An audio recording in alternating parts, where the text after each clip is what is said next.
आणि या घडीची मोठी अपडेट येते, राष्ट्रवादीचं पक्ष आणि चिन्ह हे अजित पवार गटाला मिळालं। या क्षणाची मोठी अपडेट म्हणावी लागेल। अजित पवार गटाला पक्ष आणि चिन्ह हे दोन्ही मिळालेलं आहे।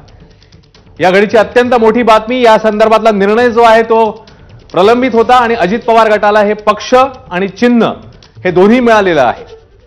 या क्षणाची मोठी अपडेट, या संदर्भातला वाद प्रलंबित होता आणि त्याच्यावर आता निर्णय आलेला आहे।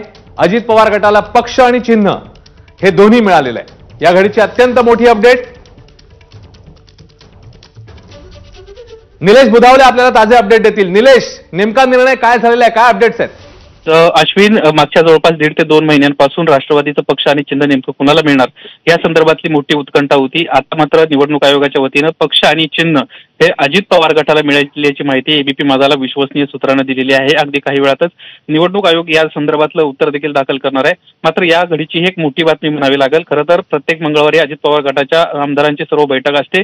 सर्व जे आमदार आहेत ते सध्या देवगिरी निवासस्थानी आहेत आणि याच ठिकाणी सर्व आमदार असताना ही एक मोठी बातमी आल्याचं आपल्याला पाहायला मिळत आहे।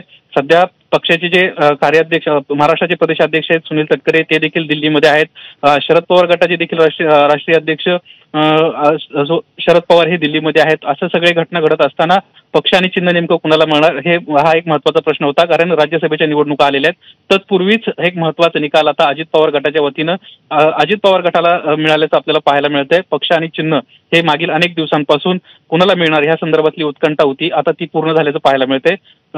पक्षाला अजित पवारांनाच मूळ राष्ट्रवादी हा पक्ष आणि घड्याळ हे चिन्ह मिळाल्याची माहिती समोर येते। खरं तर मागच्या अनेक दिवसांपासून शरद पवार गटाच्या वतीनं सातत्यानं सांगण्यात येत होतं की पक्ष आणि चिन्ह जे आहे ते आम्हाला मिळणार नाही, ते जाणार आहे अशी शक्यता वर्तवण्यात येते। कारण अजित पवार गटाले जे नेते आहेत, ज्या पद्धतीनं ते दाखले देत आहेत, ज्या पद्धतीनं ते माहिती सांगतायत, यावरून कुठंतरी ते त्यांनाच मिळणार आहे अशा पद्धतीची शक्यता होती। मात्र निवडणूक आयोग काय निर्णय घेणार याकडे संपूर्ण देशाचं लक्ष होतं।